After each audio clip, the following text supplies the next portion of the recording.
ਸਤਨਾਮ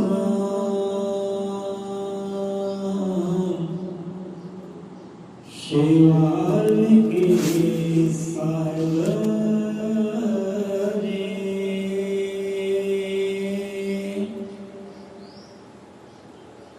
ਸਤਨਾਮ ਸਤ ਕਰਤਾਰ ਤੂੰ ਹੀ ਨਿਰੰਕਾਰ, ਤੂੰ ਹੀ ਨਿਰੰਕਾਰ। अजर अमर त्रिकालदर्शी सृष्टि करता वाल्मीकि भगवान जी महाराज सहाय। शब्द गुरु महाराज सहाय। सो हाजिर होए सतगुरु दे प्यारिਆਂ ਨੂੰ ਰੱਬ ਦੇ ਜੀਵਨ ਨੂੰ ਕੋਟਿ ਕੋਟਿ प्रणाम है। जिन्हां रब दे जीवां दे कन्नां दे स्रोतां तक साडी आवाज़ आ रही है, सो सब जीवां नूं भाई सत श्री अकाल, नमस्कार, प्रणाम है। सो आ जांदे कथा कहानी ते। सो कल ऐसे वेले प्रभात वेले महान दार्शनिक संत सुखराम जी के विचार साझे करदे आ कथा कहानी चेते आई। साझी तो कल भी कर सकते सी, पर समा इजाजत दे नहीं सी रहा। सो बड़े प्यारे बचन महापुरखों के, क्योंकि बचनों में बचन निकल आते, कहानियों में कहानियाँ निकल आदियाँ। हम पहला बचन एक बार फिर साझे करते हैं सुखराम जी दे। जे कोई ज्ञान है वो ये है कि मैनू कोई ज्ञान नहीं। बड़े विच राज है बचना विच। ज्ञान नूं समझो, ज्ञान की है। जे जोग विशेष की बाणी अंदर आदि कवि जगत गुरु वाल्मीकि भगवान जी मेरा समझाना करते ज्ञान की है। ज्ञान तो भाव हुंदा है कि जानना। जानना किनू? इस संसार नूं नहीं जानना, वो भगवान नूं नहीं जानना, रब नूं नहीं जानना। जानना अपने आप नूं प्यारिया। संसार नूं जानेगा पछाणेगा कल्याण नहीं है। वो परमात्मा नूं जानेगा पछाणेगा कल्याण नहीं है। सो अपने आप नूं जानेगा पछाणेगा, इस च तेरी कल्याण है। जे परमात्मा की गल कर ली, परमात्मा को कोई जान ही नहीं सकता, पहचान ही नहीं सकता। वो तो बेअंत है, उन्होंने कोई जान नहीं सकता। सो बंदा अपने आप को जान ले, अपने आप को पहचान ले, समझ लो उन्हें रब को जान लिया, वो भगवान पहचान लिया, अपने आप की पहचान कर ले। तो यही अरदास कलयुग के अवतार धन धन गुरु ज्ञाननाथ महाराज जी परम पिता परमात्मा चरणों में करते हैं कि बख्शिश कर दो गुरु वाल्मीकि जी, बंदा अपना मूल पछाणे। जगत पिता ते रहमत रखियां संग प्रतक सियाणे। इत्थे ही पहला सतगुरु ने अरदास की कि परमात्मा ऐसी कृपा कर, दया दृष्टि कर, बंदा अपने मूल तत्व को जान सके, अपने आप को जान सके। अपने आप को जानेगा पछाणेगा, परमात्मा तेरी रहमत को भी जान सकता है, तेरी बख्शिशों भी जान सकता है। जिहड़ा अपने आप को जान ना सकिया, वो रब को भी नहीं जान सकता। हुण देखो किड्डे वड्डे विचार है कि जे कोई ज्ञान है तो ये है कि मैनू कोई ज्ञान नहीं, कि आपां भाई कुछ नहीं जानते, कुछ नहीं पछाणते, जानते कुछ नहीं। आपां जे प्रकृति की गल कर लीए, कुदरत की गल कर लीए, रब की गल कर लीए, बंदा जान सकता ही नहीं, नहीं जान सकता। अज देखो धरती गेड़ दिंदी है, धरती गेड़ा दिंदी है बड़ी स्पीड के नाल, सूरज दुआले घूमती है। देखो रब दे रंग किहो जिहे है, धरती गेड़ा दिंदी है सूरज दुआले, पर ना तो कोई पर्वत हिलदा है, ना कोई घर महला हिलदा है। ये नहीं कि अज शहर एक साइड ते है तो शामां नूं दूसरी साइड ते चला जाना है। किदां दे रंग है? धरती गेड़ा दिंदी है बड़ी स्पीड के नाल सूरज के दुआले, ਪਰ ਘਰ ਮਹੱਲਾ ਕੋਈ ਹਿਲਦਾ ਹੀ ਨਹੀਂ, ਉਹ ਘੁੰਮਦਾ ਹੀ ਨਹੀਂ, ਉਹ ਟਿਕਿਆ ਹੋਇਆ, ਥੰਮਿਆ ਹੋਇਆ। ਇਹ ਉਹਦੇ ਰੰਗ ਹੈ। ਇਹ ਗੱਲ ਨੂੰ ਵੀ ਕੋਈ ਕਰੋੜਾਂ ਅਰਬਾਂ ਖਰਬਾਂ ਵਿੱਚ ਕੋਈ ਚਾਂਦੀ ਜਾਣ ਸਕੇ ਜੇ, ਸਾਰੇ ਨਹੀਂ ਜਾਣ ਸਕੇ। ਕੋਈ ਚੰਦ, ਕੋਈ 5-6 ਹੀ ਜਾਣ ਸਕੇ, ਬਹੁਤੇ ਨਹੀਂ ਜਾਣ ਸਕੇ। ਸੋ ਇਸ ਕਰਕੇ ਦੇਖੋ ਮਹਾਂਪੁਰਖਾਂ ਦਾ ਗਿਆਨ, ਕਿ ਜੇ ਕੋਈ ਗਿਆਨ ਹੈ ਉਹ ਇਹ ਹੈ ਕਿ ਮੈਨੂੰ ਕੋਈ ਗਿਆਨ ਨਹੀਂ, ਮੈਂ ਆਪਾਂ ਕੋਈ ਜਾਣਦੇ ਨਹੀਂ ਭਾਈ, ਨਾ ਕੋਈ ਕਰਨ ਵਾਲੇ ਆ ਨਾ ਕਰਾਉਣ ਵਾਲੇ ਆ, ਉਹ ਦਾਤਾ ਹੀ ਹੈ, ਉਹੀ ਜਾਣੇ, ਉਹੀ ਪਛਾਣੇ। ਸੋ ਅਗਲੇ ਆਪਾਂ ਸ਼ਲੋਕ ਲੈ, ਅਗਲੇ ਉਹਨਾਂ ਦੇ ਬਚਨ ਨੇ ਸ਼ਾਦੀ ਉੱਪਰ, ਵਿਆਹ ਉੱਪਰ। ਜੇਕਰ ਕੋਈ ਸ਼ਾਦੀ ਕਰਦਾ ਹੈ, ਇੱਕ ਵਿਆਹ, ਆਦਮੀ ਜੇ ਦੁਖੀ ਹੁੰਦਾ ਹੈ, ਪਰੇਸ਼ਾਨ ਹੁੰਦਾ ਹੈ, ਪਛਤਾਉਂਦਾ ਹੈ, ਤੇ ਜਿਹੜਾ ਵਿਆਹ ਨਹੀਂ ਕਰਾਉਣਾ ਉਹ ਕਿਹੜੇ ਪੱਖੋਂ ਤੁਹਾਨੂੰ ਖੁਸ਼ੀ ਵਿਖਾਈ ਦਿੰਦਾ ਹੈ? ਉਹ ਵੀ ਕਿਸੇ ਪੱਖੋਂ ਆਨੰਦ ਨਹੀਂ ਹੁੰਦਾ, ਖੁਸ਼ ਨਹੀਂ ਹੁੰਦਾ।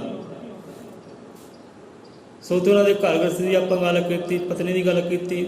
ਸੋ ਅੱਜ ਕਥਾ ਕਹਾਣੀ ਕਰ ਲੈਂਦੇ ਆ ਕਿ ਕਿੱਦਾਂ ਉਹ ਸੰਤ ਰਹਿਬਰ ਇਹ ਦਲਦਲ ਵਿੱਚ ਰਹਿੰਦਿਆਂ ਹੋਇਆਂ ਆਪਣੇ ਆਪ ਨੂੰ ਵਸ ਵਿੱਚ ਰੱਖਿਆ, ਕਿੱਦਾਂ ਉਹਦੀ ਰਹਿਮਤ ਨੂੰ ਪਾਉਣਾ ਕੀਤਾ। ਹੁਣ ਇੱਦਾਂ ਹੀ ਮਹਾਨ ਸੰਤ ਹੋਏ ਆ, ਮਹਾਨ ਸੰਤ ਹੋਏ ਦੁਨੀਆ ਤੇ, ਉਹਨਾਂ ਦਾ ਨਾਮਾ ਬਹੁਤ ਹੈ।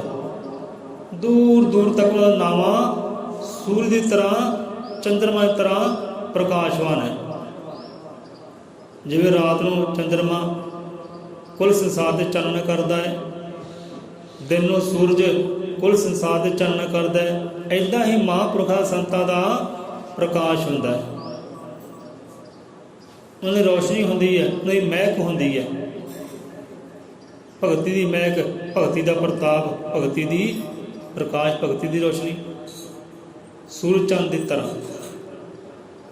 ਸੋ ਬੜੇ ਮਹਾਨ ਸੰਤ ਹੋਏ ਹੈ ਦੁਨੀਆ ਤੇ, ਬਹੁਤ ਨਾਮਾ ਉਹਨਾਂ ਸੂਰਜ ਚੰਦਰਮਾ ਦੀ ਤਰ੍ਹਾਂ ਪ੍ਰਕਾਸ਼ਵਾਨ ਹੈ।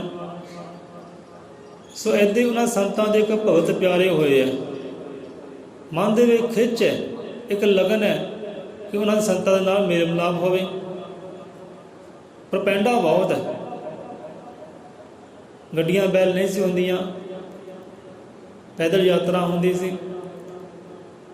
ਇੱਕ ਰਾਜ ਤੋਂ ਦੂਜੇ ਰਾਜ ਵਿੱਚ ਜਾਣਾ ਹੈ।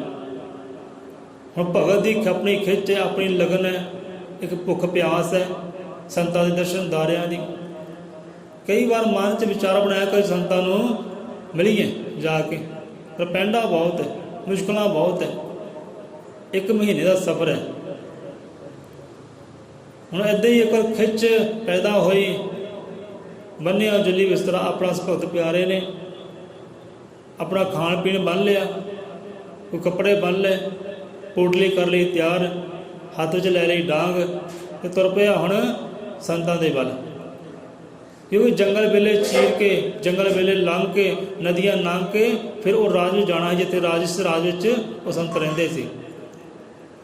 ਚਲੋ ਹਿੰਮਤ ਕੀਤੀ, ਹੌਸਲਾ ਕੀਤਾ, ਮਨ ਬਣਾਇਆ ਕਿ ਚਲੋ ਦਰਸ਼ਨਦਾਰੇ ਕਰਨੀ ਹੈ, ਜੋ ਹੁੰਦਾ ਹੋ ਜਾਏ। ਕਿਉਂਕਿ ਜੰਗਲ ਚੀਰਨਾ ਹੈ, ਜੰਗਲ ਲੰਘ ਕੇ ਜਾਣਾ ਹੈ, ਮਹੀਨਾ ਇੱਕ ਸਫ਼ਰ ਕਰਨਾ ਹੈ। ਹੁਣ ਜੰਗਲ ਦੇ ਵਿੱਚ ਕਈ ਕੀਟ ਪਤੰਗੇ ਵੀ ਹੈ, ਬੜੇ ਖਤਰਨਾਕ ਜਾਨਵਰ ਵੀ ਹੈ, ਉਹਨਾਂ ਤੋਂ ਵੀ ਆਪਣੀ ਜਾਨ ਬਚਾਉਣੀ ਹੈ। ਇਰਾਦਾ ਬਣਾਇਆ, ਮਨ ਬਣਾ ਲਿਆ, ਪੱਕਾ ਕਰ ਲਿਆ ਆਪਣੇ ਆਪ ਨੂੰ, ਹੁਣ ਜੁੱਲੀ ਬਿਸਤਰਾ ਬਣ ਕੇ ਤੁਰ ਪਏ ਸੰਤਾਂ ਦੇ ਰਾਜ ਵੱਲ ਨੂੰ। ਚਲੋ ਜੰਗਲ ਵੇਲੇ ਚੀਰਦਿਆਂ, ਰਾਤਾਂ ਗੁਜ਼ਾਰਦਿਆਂ, 1 ਮਹੀਨੇ ਦਾ ਸਫ਼ਰ ਤੈਅ ਕਰਦਿਆਂ ਹੁਣ ਸੰਤਾਂ ਦੇ ਰਾਜ ਵਿੱਚ ਪਹੁੰਚੇ, ਮਹੱਲੇ 'ਚ ਪਹੁੰਚੇ ਹੈ। ਉਸ ਦੀ ਜਗ੍ਹਾ ਪੁੱਛਣਾ ਕੀਤਾ ਕਿ ਭਾਈ ਆਹ ਸੰਤ ਨੇ, ਆਹ ਨਾਮਾ ਹੈ, ਮਿਲਣਾ ਚਾਹੁੰਦੇ ਆ। ਸੋ ਮਸ਼ਹੂਰ ਬਹੁਤ ਸੀ ਨਾਮਾ ਉਹਨਾਂ ਦਾ, ਬੜੇ ਪ੍ਰਤਾਪ ਵਾਲੇ ਸੀ ਸੰਤ ਲੋਕ। ਜੋ ਰਾਜ ਦੇ ਬੰਦਿਆਂ ਨੇ ਦੱਸਿਆ ਕਿ ਭਾਈ ਇੱਧਰ ਉਹਨਾਂ ਦਾ ਘਰ ਹੈ, ਆਹ ਉਹਨਾਂ ਦਾ ਟਿਕਾਣਾ ਹੈ, ਤੇ ਜਾ ਕੇ ਪਤਾ ਕਰ ਲਓ, ਘਰੇ ਹੀ ਹੋਣੇ ਆ। ਹੁਣ ਘਰ ਦੇ ਅੰਦਰ ਗਏ, ਬੂਹਾ ਖੜਕਾਇਆ ਜਾ ਕੇ ਇਸ ਭਗਤ ਪਿਆਰੇ ਨੇ। ਅੰਦਰੋਂ ਬੜੀ ਕੜਕਦੀ ਹੋਈ ਆਵਾਜ਼ ਆਈ ਹੈ ਕਿ ਹਾਂ ਵੀ ਭਾਈ ਕੌਣ ਹੈ, ਕਿਹੜਾ ਤੰਗ ਪਰੇਸ਼ਾਨ ਕਰਨ ਵਾਸਤੇ ਆ ਗਿਆ।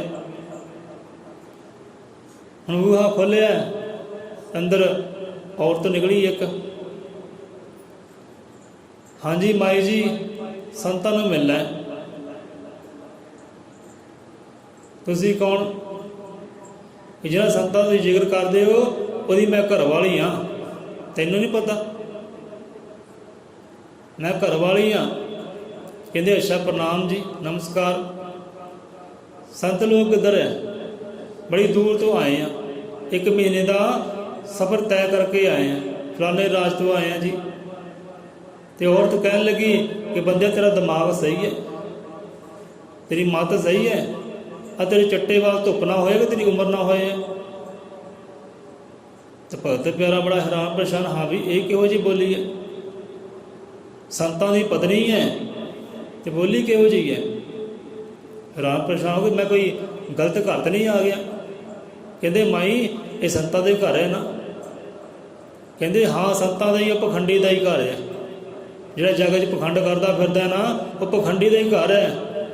ਮੈਂ ਉਹਦੀ ਪਤਨੀ ਆ, ਮੇਰੇ ਭਾਗ ਹੀ ਮਾੜੇ, ਕਰਮੀ ਮਾੜੇ ਹੈ, ਮੈਨੂੰ ਪਤਨੀ ਦਾ ਰੁਤਬਾ ਮਿਲਿਆ ਇਹਦਾ। ਬੜੇ ਹੈਰਾਨ ਪਰੇਸ਼ਾਨ ਹੋਇਆ। ਕਹਿੰਦੇ ਹਾਂਜੀ ਮਾਈ, ਸੰਤ ਮਿਲਣਗੇ ਕਿੱਧਰ? ਕਹਿੰਦੇ ਉਹ ਜੰਗਲਾਂ ਵੱਲ ਨੂੰ ਗਏ ਆ। ਜਾ ਭਾਈ ਚਲ ਜਾ ਪਿੱਛੇ, ਤੂੰ ਵੀ ਖੱਟ ਲਾ ਜੋ ਖੱਟਣ ਗਿਆ ਹੈ। ਇਹੋ ਜਿਹੇ ਬੋਲੇ ਹੈ। ਤੇ ਹਿਰਦਾ ਜਿੱਥੇ ਸ਼ੀਤਲ ਸੀ, ਠੰਡਾ ਠਾਰ ਸੀ, ਉਹ ਤਪਣਾ ਸ਼ੁਰੂ ਹੋ ਗਿਆ। ਜਿੱਥੇ ਨੇਕ ਵਿਚਾਰ ਸੀ, ਨੇਕ ਸੋਚ ਸੀ, ਹੁਣ ਸੋਚ ਹੀ ਬਦਲ ਗਈ ਹੈ, ਵਿਚਾਰ ਵੀ ਬਦਲ ਗਏ। ਕਿ ਆਪਾਂ ਸੰਤ ਦਾ ਬੜਾ ਨਾਵਾਂ ਸੁਣਿਆ ਸੀ, ਬੜੇ ਮਹਾਨ ਸੰਤ ਹੈ, ਪਰ ਕਥਾ ਕਹਾਣੀ ਕੀ ਹੋਈ ਹੈ? ਹੁਣ ਬੜੇ ਬੜੇ ਖਿਆਲ ਮਨ ਦੇ ਅੰਦਰ ਆਉਂਦੇ ਕਿ ਚਲੀਏ ਘਰ ਨੂੰ। ਸ਼ਾਇਦ ਮੈਂ ਗਲਤ ਸੁਣਿਆ ਹੋਵੇ ਸੰਤਾਂ ਬਾਰੇ, ਸੰਤਾਂ ਬਾਰੇ ਗਲਤ ਸੁਣਿਆ ਹੋਵੇ। ਘਰ ਚੱਲਦੇ ਆ, ਛੱਡੋ ਖੜਾ। ਪਰ ਫਿਰ ਮਨ 'ਚ ਆਵਾਜ਼ ਨਹੀਂ, ਹੁਣ ਐਡੀ ਦੂਰ ਤੋਂ ਸਫ਼ਰ ਕਰਕੇ ਆਏ, ਦਰਸ਼ਨਦਾਰੇ ਕਰਕੇ ਜਾਣੇ ਆ, ਵੇਖਣਾ ਹੈ ਕਿਹੋ ਜਿਹੇ ਸੰਤ ਹੈ। ਚਲੋ ਹੁਣ ਜੰਗਲ ਵੱਲ ਨੂੰ ਤੁਰ ਪਏ ਆ। ਲੱਕੜਾਂ ਕੱਟਣ ਗਏ ਆ ਜੰਗਲ ਦੇ ਅੰਦਰ। ਉਹ ਲੱਕੜਾਂ ਕੱਟਦੇ ਆ, ਆਪਣਾ ਰੁਜ਼ਗਾਰ ਚਲਾਉਂਦੇ ਆ, ਧੰਦਾ ਚਲਾਉਂਦੇ ਆ, ਕਾਰੋਬਾਰ ਚਲਾਉਂਦੇ ਆ। ਜੰਗਲ ਵੱਲ ਨੂੰ ਹੋਏ ਆ।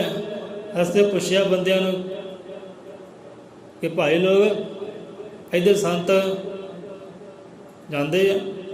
ਹਾਂਜੀ ਜਾਂਦੇ, ਆਹੀ ਰਸਤਾ, ਇਹੀ ਰਸਤਾ ਭਾਈ, ਆਉਂਦੇ ਹੋਣਗੇ ਇਸ ਵੇਲੇ ਤੋਂ ਆ ਜਾਂਦੇ ਆ। ਚਲੋ ਤੁਰ ਪਏ ਜੰਗਲ ਵੱਲ ਨੂੰ। ਉਧਰ ਸੰਤ ਜਿਹੜੇ ਆ ਉਹ ਵੀ ਤੁਰੇ ਆਉਂਦੇ ਆ। ਹੁਣ ਕੌਤਕ ਵੇਖ ਕੇ, ਰੰਗ ਵੇਖ ਕੇ ਸੰਤਾਂ ਦਾ ਹੈਰਾਨ ਪਰੇਸ਼ਾਨ ਹੋ ਗਿਆ। ਰੰਗ ਕੀ ਵੇਖਿਆ ਸੰਤਾਂ ਦਾ ਕਿ ਸੰਤ ਤੁਰੇ ਆ ਰਹੇ ਆ। ਕਿੱਦਾਂ ਤੁਰੇ ਆ ਰਹੇ ਆ? ਬੱਬਰ ਸ਼ੇਰ ਦੀ ਸਵਾਰੀ ਕੀਤੀ ਹੈ, ਤੇ ਜੋ ਲੱਕੜਾਂ ਦੀ ਪੰਡ ਹੈ ਉਹ ਬੱਬਰ ਸ਼ੇਰ ਦੇ ਸੀਨੇ ਤੇ ਰੱਖੀ ਹੈ, ਪਿੱਠ ਤੇ ਰੱਖੀ ਹੈ, ਤੇ ਬੱਬਰ ਸ਼ੇਰ ਦੀ ਸਵਾਰੀ ਕਰਦਿਆਂ ਹੋਇਆ ਤੁਰੇ ਆ ਰਹੇ ਆ। ਤੇ ਇੱਕ ਬੜਾ ਹੀ ਫਨੀਅਰ, ਬਹੁਤ ਜ਼ਹਿਰੀਲਾ ਨਾਗ ਹੱਥ 'ਚ ਫੜਿਆ ਹੋਇਆ ਹੈ। ਦੇਖ ਕੇ ਬੜਾ ਹੈਰਾਨ ਪਰੇਸ਼ਾਨ ਹੋਇਆ। ਸੋਚਣ ਲੱਗਾ ਕਿ ਹਾਂ ਵੀ ਇਹ ਕੀ ਰੰਗ ਹੈ? ਐਡੇ ਖਤਰਨਾਕ ਜਾਨਵਰ ਨੂੰ, ਇੱਕ ਕਿੰਗ ਨੂੰ, ਇੱਕ ਰਾਜੇ ਨੂੰ ਜੰਗਲ ਦੇ, ਬੱਬਰ ਸ਼ੇਰ ਨੂੰ ਵਸ 'ਚ ਕੀਤਾ ਹੋਇਆ ਹੈ। ਐਡੇ ਜ਼ਹਿਰੀਲੇ ਸੱਪ ਨੂੰ ਵਸ 'ਚ ਕੀਤਾ ਹੋਇਆ ਹੈ। ਪਰ ਘਰ ਦੀ ਜੋ ਪਤਨੀ ਹੈ ਉਹ ਬੇਗੁਲਾਮ ਹੈ, ਉਹਨੂੰ ਤਾਂ ਨੱਥ ਪਈ ਨਹੀਂ। ਇੱਧਰ ਸ਼ੇਰ ਨੂੰ ਨੱਥ ਪਾ ਕੇ ਬੈਠੇ ਹੈ, ਇਹ ਸਭ ਨੂੰ ਨੱਥ ਪਾ ਕੇ ਬੈਠੇ, ਵਸ 'ਚ ਕੀਤਾ ਹੋਇਆ। ਇਹ ਰੰਗ ਕੀ ਹੈ? ਪਤਨੀ ਨੂੰ ਵਸ 'ਚ ਕਰਨਾ ਹੈ, ਪਤਨੀ ਤਾਂ ਵਸ 'ਚ ਹੋਈ ਨਹੀਂ। ਪਤਨੀ ਦਾ ਹੋਰ ਸੁਭਾਅ ਹੈ, ਇੱਧਰ ਕੋਈ ਹੋਰ ਹੀ ਸੁਭਾਅ ਹੈ। ਰਾਮ ਪਰੇਸ਼ਾਨ ਹੋਇਆ ਕੌਤਕ ਵੇਖ ਕੇ।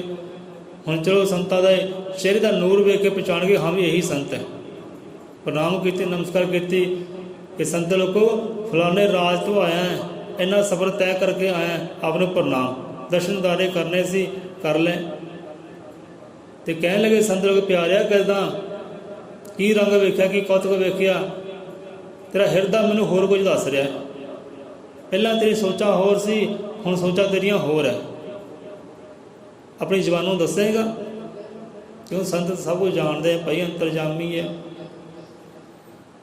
ਕਹਿੰਦੇ ਮਹਾਰਾਜ ਗੱਲ ਇਹ ਹੈ, ਆਪਦੇ ਘਰ ਗਏ, ਆਪਦੀ ਪਤਨੀ ਦਾ ਸੁਭਾਅ ਦੇਖਿਆ, ਚਿੰਤਾ ਵਿੱਚ ਪੈ ਗਏ, ਪਰੇਸ਼ਾਨੀ ਵਿੱਚ ਪੈ ਗਏ। ਮਨ ਥੋੜ੍ਹਾ ਜਿਹਾ ਆਦੀ ਕਰਨੇ ਤੋਂ ਦੂਰ ਹੋ ਗਿਆ। ਮਨ ਨੂੰ ਸਮਝਾਉਣਾ ਕਿ ਦਰਸ਼ਨਦਾਰੇ ਕਰਨੇ ਤੇ ਕਰਨੇ ਹੀ ਹੈ, ਚਲੋ ਹੁਣ ਆਏ ਹਾਂ ਤੇ ਦਰਸ਼ਨਦਾਰੇ ਕਰਕੇ ਜਾਵਾਂਗੇ। ਪਰ ਮਹਾਰਾਜ ਸਾਨੂੰ ਦੱਸਿਓ, ਆ ਐਡੇ ਖਤਰਨਾਕ ਜਨਮ ਨੂੰ ਆਪਣੇ ਵੱਸ 'ਚ ਕੀਤਾ ਹੈ, ਇਹ ਸੱਪ ਨੂੰ ਵੱਸ 'ਚ ਕੀਤਾ ਹੈ, ਤੇ ਆਪਦੀ ਪਤਨੀ ਵਾਸ ਵਿੱਚ ਕਿਉਂ ਨਹੀਂ ਹੋਈ? ਉਹ ਮਤ ਸਮਤ ਵਾਲੀ ਕਿਉਂ ਨਹੀਂ ਹੋਈ?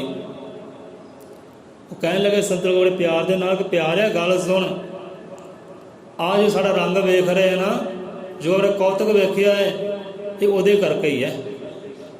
ਜੇ ਸਾਨੂੰ ਕੋਈ ਸੰਤ ਕਹਿ ਕੇ ਜਾਣਦਾ ਹੈ, ਸੰਤ ਕਹਿ ਕੇ ਪਛਾਣਦਾ ਹੈ, ਇਹ ਸੰਤ ਵੀ ਅਸੀਂ ਉਹਦੇ ਕਰਕੇ ਹੀ ਬਣੇ ਹੋਏ ਹਾਂ। ਉਹਦੇ ਸੁਭਾਅ ਕਰਕੇ ਸੰਤ ਬਣੇ ਆ, ਉਹਦੀ ਕਰਨੀ ਕਰਕੇ ਸਾਨੂੰ ਇਹ ਰੁਤਬਾ ਮਿਲਿਆ ਹੈ, ਉੱਦਾਂ ਰੁਤਬਾ ਨਹੀਂ ਮਿਲਿਆ। ਰਾਮ ਪਰੇਸ਼ਾਨ ਹੋਇਆ, ਇਹ ਕਿੱਦਾਂ? ਜਿਹਦਾ ਕੱਲ੍ਹ ਸੁਖਰਾਜ ਜੀ ਦੇ ਆਪਾਂ ਬਚਨ ਲਏ, ਸੁਖਰਾਜ ਜੀ ਸਮਝਾਉਣਾ ਕੀਤਾ, ਕੋਈ ਔਰਤ ਨੇਕ ਹੋਵੇ, ਕਿਰਦਾਰ ਵਾਲੀ ਹੋਵੇ ਤਾਂ ਜਿਵੇਂ ਬੜਾ ਸੌਖਾ ਗੁਜ਼ਰ ਜਾਂਦਾ ਹੈ, ਸੁਬਹ ਹੁੰਦੀ ਹੈ ਦੋਨਾਂ ਜੀਆਂ ਦੀ। ਜੇ ਔਰਤ ਹੋਵੇ ਮੰਦੀ, ਘੱਟ ਮੱਤ ਵਾਲੀ, ਤਾਂ ਔਰਤ ਦਾ ਜੋ ਸੰਗੀ ਸਾਥੀ ਹੁੰਦਾ, ਜਾਂ ਤਾਂ ਭਗਤ ਬਣ ਜਾਂਦਾ ਹੈ ਜਾਂ ਦਾਰਸ਼ਨਿਕ ਬਣ ਜਾਂਦਾ, ਸੰਤ ਬਣ ਜਾਂਦਾ ਹੈ। ਕਹਿੰਦੇ ਅਸੀਂ ਬਸ ਉਹੀ ਗੱਲ ਹੈ, ਇੱਥੇ ਵੀ ਉਹੀ ਗੱਲ ਆਈ ਹੈ। ਕਹਿੰਦੇ ਜੇ ਸਾਨੂੰ ਸੰਤ ਕਹਿ ਕੇ ਜਾਣਦਾ, ਸੰਤ ਕਹਿ ਕੇ ਪਛਾਣਦਾ ਹੈ, ਇਹ ਅਸੀਂ ਬੱਬਰ ਸ਼ੇਰ ਨੂੰ ਵਾਸ ਵਿੱਚ ਕੀਤਾ ਹੈ, ਸੱਪਨ ਵਾਸ ਵਿੱਚ ਕੀਤਾ ਹੈ, ਇਹ ਉਹਦੇ ਕਰਕੇ ਹੀ ਕੀਤਾ ਹੈ। ਇਹ ਉਹਦੀ ਕਰਨੀ ਕਰਕੇ ਅਸੀਂ ਵਾਸ ਵਿੱਚ ਕੀਤਾ, ਉਹਦੀ ਕਰਨੀ ਕਰਕੇ ਹੀ ਅਸੀਂ ਸੰਤ ਬਣੇ ਹੋਏ ਹਾਂ। ਜੇ ਸਾਨੂੰ ਕੋਈ ਜਾਣਦਾ ਨਹੀਂ, ਕਹਿੰਦੇ ਪਿਆਰੇ ਤੂੰ ਤਾਂ ਅੱਜ 2 ਪਾਲੇ ਕੱਢੇ ਐ, ਉਸ ਔਰਤ ਦੇ ਸਾਹਮਣੇ 2 ਪਾਲੇ ਗੱਲਾਂ ਬਾਤਾਂ ਕੀਤੀਆਂ, 2 ਪਾਲੇ ਇੱਕ ਕ੍ਰੋਧ ਸਹਿਣਾ ਕੀਤਾ ਹੈ, ਇਹੋ ਜਿਹੀ ਗੱਲਬਾਤ ਸਹਿਣੀ ਕੀਤੀ ਹੈ। ਸਾਨੂੰ ਇੰਨੀ ਉਮਰਾਂ ਹੋ ਗਈਆਂ ਇਹੋ ਸਹਿੰਦਿਆਂ, ਸਾਨੂੰ ਇੰਨੀ ਉਮਰਾਂ ਹੋ ਗਏ, ਸਮਾਂ ਹੋ ਗਿਆ ਸਹਿੰਦਿਆਂ, ਅਤੇ ਸਹਿ ਕੇ ਅਸੀਂ ਸੰਤ ਬਣੇ ਹਾਂ। ਸਹਿ ਕੇ ਹੀ ਆ ਜ਼ਹਿਰੀਲੇ ਨਾਗ ਨੂੰ ਹੱਥ ਪਾਈਏ, ਸਹਿ ਕੇ ਹੀ ਇੱਕ ਖਤਰਨਾਕ ਜਾਨਵਰ ਨੂੰ ਵਸ ਕੀਤਾ ਹੋਇਆ ਹੈ। ਕਿਉਂਕਿ ਅਸੀਂ ਆਪਣੇ ਆਪ ਨੂੰ ਵਸ ਕੀਤਾ। ਜਿਹੜਾ ਆਪਣੇ ਆਪ ਨੂੰ ਵਸ ਵਿੱਚ ਕਰ ਲੈ, ਉਹ ਸਾਰੇ ਸੰਸਾਰ ਨੂੰ ਵਸ ਵਿੱਚ ਕਰ ਲੈਂਦਾ ਹੈ। ਬਾਕੀ ਭਾਈ ਅਗਲੇ ਦੀ ਮੱਤ ਹੈ। ਹੁਣ ਇਹ ਸੰਤ ਲੋਕ ਧੱਕੇ ਦੀ ਖੀਰ ਨਹੀਂ ਖਵਾਉਂਦੇ, ਕਹਿੰਦੇ ਧੱਕੇ ਦੀ ਖੀਰ ਖਾਧੀ ਨਹੀਂ ਜਾਂਦੀ, ਨਾ ਕੋਈ ਸੰਤ ਲੋਕ ਖਵਾਉਂਦੇ। ਜੇ ਕੋਈ ਮੰਨਦਾ ਹੈ ਤਾਂ ਵੀ ਰਾਜੀ ਹੈ, ਜੇ ਕੋਈ ਨਹੀਂ ਮੰਨਦਾ ਤਾਂ ਵੀ ਉਹ ਰਾਜੀ ਹੈ। ਕਹਿੰਦੇ ਤੂੰ ਤਾਂ ਪਿਆਰਿਆ ਆ 2 ਪਾਲੇ ਕੱਟੇ ਹੈ ਤੇ ਪਰੇਸ਼ਾਨ ਹੋ ਗਿਆ, ਹੈਰਾਨ ਹੋ ਗਿਆ, ਮਨ ਦੀ ਭਾਵਨਾ ਹੀ ਹੋਰ ਹੋ ਗਈ ਹੈ। ਸਾਨੂੰ ਇਹਨਾਂ ਉਮਰਾਂ ਹੋ ਗਈਆਂ ਇਹ ਸਹਿੰਦਿਆਂ, ਸਹਿ ਕੇ ਸਾਨੀ ਸਹਿ ਕੇ ਹੀ ਸੰਤ ਬਣੇ ਆ, ਇੱਦਾਂ ਨਹੀਂ ਬਣ ਗਏ। ਸੋ ਸਹਿਣਾ ਪੈਂਦਾ ਹੈ, ਸਹਿਣਾ ਪੈਂਦਾ ਹੈ। ਹੁਣ ਦੇਖੋ ਵਸ 'ਚ ਕਬੀਰਦਾਸ ਵੀ ਕਹਿੰਦੇ ਹੈ ਕਿ ਜੀਭਾ ਜਿਨ ਵਸ ਕੀ ਤਿਨ ਵਸ ਕੀਆ ਜਹਾਨ। ਕਹਿੰਦੇ ਇਹੋ ਜਿਹੇ ਸਾਨੂੰ ਹਜ਼ਾਰਾਂ ਹੀ ਮਿਲਦੇ ਹੈ, ਇਹੋ ਜਿਹੇ ਮੰਦਾ ਬੋਲਣ ਵਾਲੇ, ਕਮੰਦਾ ਬੋਲਣ ਵਾਲੇ ਹਜ਼ਾਰਾਂ ਹੀ ਮਿਲਦੇ ਹੈ। ਤੇ ਹਜ਼ਾਰਾਂ ਦੇ ਕਰਕੇ ਅਸੀਂ ਸੰਤ ਬਣੇ ਹੋਏ ਹਾਂ। ਸੋ ਇਹ ਹੈ, ਔਰਤ ਨੇਕ ਹੋਵੇ ਤਾਂ ਪਤਨੀ ਵੀ ਸ਼ਾਨ ਮਿਲਦੀ ਹੈ, ਪਤੀ ਨੂੰ ਵੀ ਸ਼ਾਨ ਮਿਲਦੀ, ਵਡਿਆਈ ਮਿਲਦੀ ਹੈ। ਜੇ ਔਰਤ ਨਾ ਚੰਗੀ ਹੋਵੇ, ਚੰਗੇ ਸੋਚ ਵਾਲੀ ਨਾ ਹੋਵੇ, ਨਾ ਭਗਤ ਵਾਲੀ ਨਾ ਹੋਵੇ, ਤਾਂ ਪਤੀ ਚੋਟਾਂ ਸਹਿ ਕੇ ਸੰਤ ਜ਼ਰੂਰ ਬਣ ਜਾਂਦੇ, ਭਗਤ ਜ਼ਰੂਰ ਬਣ ਜਾਂਦੇ ਹੈ, ਸਮਾਜ ਸੇਵਕ ਜ਼ਰੂਰ ਬਣ ਜਾਂਦੇ ਹੈ। ਸੋ ਇੱਦਾਂ ਹੀ ਰਾਜਾ ਭਰਤਰੀ ਦੀ ਵੀ ਕਥਾ ਕਹਾਣੀ ਹੈ। ਅਤੇ ਰਾਜਾ ਭਰਤਰੀ ਦਾ ਵੀ ਨਵਾਂ ਆਉਂਦਾ ਹੈ ਬਾਣੀ ਦੇ ਅੰਦਰ, ਕਈ ਵਾਰ ਪੜ੍ਹਿਆ ਗਿਆ, ਵਿਚਾਰਿਆ ਗਿਆ। ਸੋ ਉਹ ਵੀ ਕਿਤੇ ਸਾਂਝੀ ਕਰ ਲਾਂਗੇ ਆਪਾਂ। ਸੋ ਇੱਥੇ ਹੀ ਵਿਸ਼ਰਾਮ ਆਪਾਂ ਲੈਂਦੇ ਹਾਂ। ਹੁਣ ਦੇਖੋ ਵਾਸ ਕਰਨ ਦੀ ਗੱਲ ਹੈ। ਦੇਖੋ ਪਤਨੀ ਤਾਂ ਕ੍ਰੋਧ ਵਾਲੀ ਸੀ, ਕ੍ਰੋਧ ਵਾਲੀ ਸੀ। ਹੁਣ ਦੇਖੋ ਕ੍ਰੋਧ ਨੂੰ ਕਿੱਦਾਂ ਵਸ ਕਰਦਾ ਇਹ ਬੰਦਾ। ਜੇ ਬੰਦੇ ਕ੍ਰੋਧ ਨੂੰ ਵਸ ਕਰਨਾ ਹੋਵੇ ਨਾ, ਪਹਿਲਾਂ ਕ੍ਰੋਧ ਨੂੰ ਪੀਣਾ ਸਿੱਖੋ, ਦੂਸਰੇ ਕ੍ਰੋਧ ਨੂੰ ਪੀਣਾ ਸਿੱਖ ਲਓ। ਜਿਹਨੇ ਦੂਸਰੇ ਕ੍ਰੋਧ ਨੂੰ ਪੀਣਾ ਸਿੱਖ ਲਿਆ, ਉਹ ਆਪਣੇ ਕ੍ਰੋਧ ਨੂੰ ਵਸ ਵਿੱਚ ਕਰ ਸਕਦਾ ਹੈ। ਤੇ ਜਿਹਨੇ ਕ੍ਰੋਧ ਨੂੰ ਵਸ ਵਿੱਚ ਕਰ ਲਿਆ ਤਾਂ ਉਹ ਭਗਤ ਬਣ ਜਾਂਦਾ ਹੈ, ਸੰਤ ਬਣ ਜਾਂਦਾ ਹੈ। ਕਿਉਂਕਿ ਕ੍ਰੋਧ ਨੂੰ ਵਸ ਵਿੱਚ ਕਰ ਲਿਆ ਤੇ ਕਾਮ ਵਸ ਵਿੱਚ ਹੋ ਜਾਏਗਾ, ਇਹ ਲੋਭ ਮੋਹ ਹੰਕਾਰ ਵਸ ਵਿੱਚ ਹੋ ਜਾਏਗਾ। ਤੇ ਜਿਹੜਾ ਇਹਨਾਂ ਚੀਜ਼ਾਂ ਨੂੰ ਵਸ ਵਿੱਚ ਕਰ ਲੈਂਦਾ, ਉਹ ਸੰਤ ਭਗਤ ਬਣ ਹੀ ਜਾਂਦਾ ਹੈ, ਬਣ ਜਾਏ ਸੰਤ ਭਗਤ। ਉਹੀ ਅਸਲ ਵਿੱਚ ਸੰਤ ਹੈ, ਉਹੀ ਭਗਤ ਹੈ ਜਿਹੜਾ ਇਹਨਾਂ ਚੀਜ਼ਾਂ ਨੂੰ ਵਸ ਵਿੱਚ ਕਰ ਲੈਂਦਾ ਹੈ।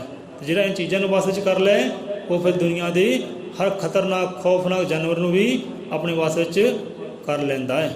ਬੰਦੇ ਭਾਵੇਂ ਵਸ ਵਿੱਚ ਹੋਣ ਚਾਹੇ ਨਾ ਹੋਣ, ਇਹੋ ਜਿਹੇ ਜਾਨਵਰਾਂ ਵਾਸਤੇ ਵਿੱਚ ਕਰ ਲੈਂਦਾ ਹੈ। ਬੰਦੇ ਤਾਂ ਆਪਣੀ ਮਰਜ਼ੀ ਹੈ ਭਾਈ, ਕਿਹੜਾ ਰਾਹ ਚੁਣਨਾ ਹੈ, ਕੀ ਕਰਨਾ ਕੀ ਕਰਾਉਣਾ ਹੈ, ਉਹ ਉਹਦੀ ਆਪਣੀ ਮਰਜ਼ੀ ਹੈ। ਪਰ ਸੰਤ ਰਾਹ ਦਿਖਲਾਉਂਦੇ ਨੇ ਕਿ ਭਾਈ ਆਹ ਰਾਹ ਹੱਕ ਨੂੰ ਜਾਂਦਾ, ਸੱਚ ਨੂੰ ਜਾਂਦਾ ਹੈ, ਇਹ ਰਾਹ ਪਕੜ। ਕੋਈ ਚੱਲੇ ਚਾਹੇ ਨਾ ਚੱਲੇ, ਇਹ ਉਹਦੀ ਆਪਣੀ ਮਰਜ਼ੀ ਹੈ। ਸੋ ਇੱਥੇ ਹੀ ਆਪਾਂ ਲੈਂਦੇ ਹਾਂ ਵਿਸ਼ਰਾਮ। ਮਹਾਰਾਜ ਇੰਨੀਆਂ ਕੁ ਹਾਜ਼ਰੀਆਂ ਸਭ ਜੀਵਾਂ ਦੀਆਂ ਅੰਦਰ ਪ੍ਰਵਾਨ ਕਰੇ। ਬੋਲੇ ਸੋ ਨਿਰਭੈ ਅਜ਼ਰ ਮਤਿ ਕਾਲ ਦਰਸ਼ੀ ਸ੍ਰਿਸ਼ਟੀ ਕਰਤਾ ਵਾਲਮੀਕੀ ਦੇ ਆਵਾਨ ਜੀ ਕੀ ਜੈ।